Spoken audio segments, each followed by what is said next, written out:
Major contribution of टैक्सोमेट्रिक्स। आज इस topic के अंतर्गत हम न्यूमेरिकल टैक्सोनॉमी का टैक्सोनॉमी में क्या महत्व है और इसको किस प्रकार से इसका अध्ययन किया जाता है ये पढ़ेंगे। तो टैक्सोमेट्रिक्स या न्यूमेरिकल टैक्सोनॉमी साइंस की वह ब्रांच है जिसमें कि हम मैथमेटिकल मेथड्स के द्वारा पौधों का क्लासिफिकेशन करते हैं।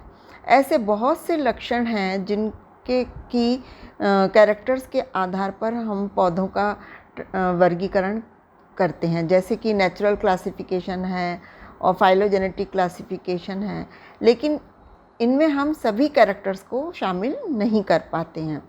तो इस लिमिटेड कंडीशन को हम ऐसे कैरेक्टर्स के द्वारा मैथमेटिकल टर्म्स में अध्ययन करते हैं और उसके द्वारा हम पौधों का वर्गीकरण कर पाते हैं।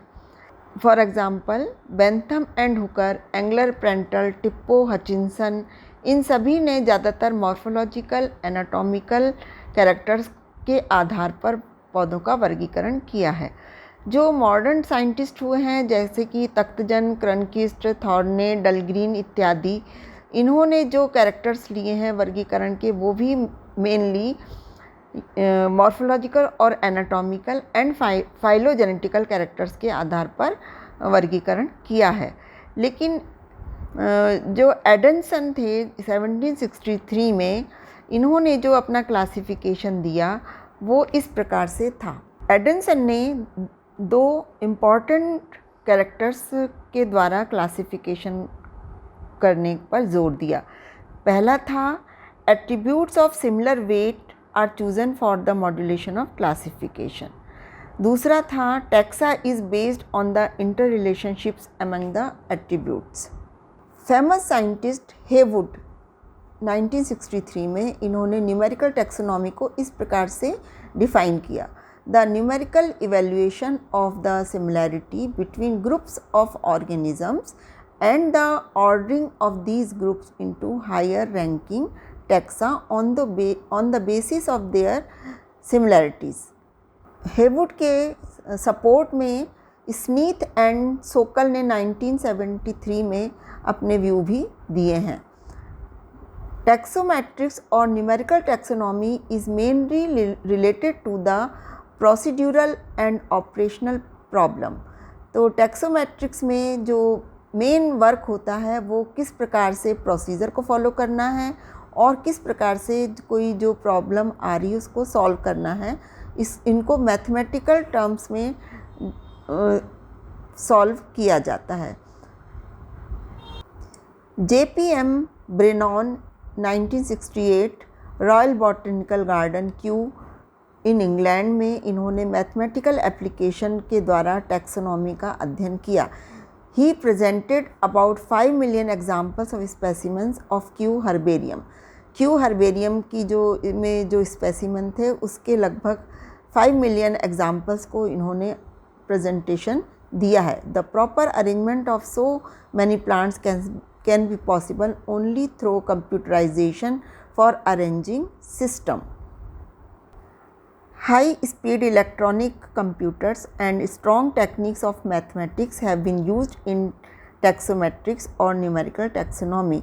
इन मेथड्स के द्वारा टैक्सोनॉमिक एनालिसिस की गई प्लांट्स की और रिज़ल्ट जो भी प्राप्त हुआ उनको फिर कंफर्म करने के लिए बहुत सारे मेथड्स अप्लाई किए गए और फिर उनके द्वारा पौधों का क्लासिफिकेशन किया गया है।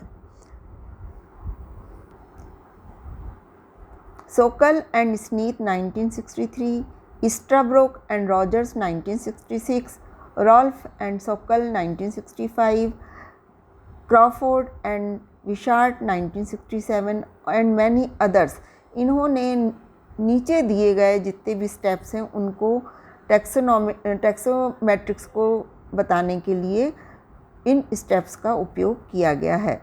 नंबर 1 है operational taxonomic units. Operational taxonomic unit को OTU भी कहते हैं और यहाँ पर जो टैक्सोनॉमिक यूनिट है वो होती है species. Species can be used as a unit. Second है unit characters. A taxonomic character of 2 or more states which within the study at hand cannot be subdivided logically except for subdivision brought about by changes in the method of coding, जो कि दिया था सोकल and स्नीथ ने 1963 में। Only phenotypic characters are employed for this basic information. इसमें unit characters में जो phenotypic character जो दिखाई दे रहा है उसके प्रेजेंस और एब्सेंस के आधार पर पौधों का वर्गीकरण किया गया है। इसमें जो कोडिंग की जा रही है वो 2 स्टेट कोडिंग या मल्टी स्टेट कोडिंग, इस प्रकार से कोडिंग की जाती है। बाइनरी कैरेक्टर्स जैसे कि 2 कंट्रास्टिंग कैरेक्टर्स हैं, प्रेजेंस और absence of spines, dehiscence of indehiscence of fruits. तो इस प्रकार से कैरेक्टर्स को भी उन्होंने लेकर के मेथड्स को अप्लाई किया है। फिर क्वालिटेटिव मल्टी स्टेट कैरेक्टर्स हैं, क्वांटिटेटिव मल्टी स्टेट कैरेक्टर्स हैं। जो क्वालिटेटिव हैं वो जो हमको जैसे कलर ऑफ फ्लावर रेड है कि येलो है कि वाइट है, इसी प्रकार से क्वांटिटेटिव में वेट या लेंथ को मेज़र करके फिर उनको अप्लाई किया है। इसके बाद है मेज़रमेंट ऑफ रिजेम्बलेंस। इसमें इन्होंने कोएफिशिएंट्स निकाले हैं, coefficient of association, coefficient of correlation, और फिर इसके बाद में इन्होंने क्लस्टर एनालिसिस की है, फिनॉन्स एंड रैंक निकाली है, और इसको निकालने के लिए इन्होंने डेंडोग्राम का यूज़ किया है। लास्टली टैक्सोमेट्रिक्स मेथड्स जनरली सभी ऑर्गेनिजम्स में अप्लाई नहीं किए गए हैं, कुछ ऑर्गेनिजम्स में ये सक्सेसफुली एम्प्लॉयड किए गए हैं। कई बार क्लासिफिकेशन के समय, एनिमल क्लासिफिकेशन के समय रैंक देने में प्रॉब्लम आती है, इस वजह से ये कुछ ही ऑर्गेनिजम्स में इसको सक्सेसफुली अप्लाई किया जा सका है। Taxometrics is also helpful in the study of phylogeny and in the preparation of classification keys. Thanks.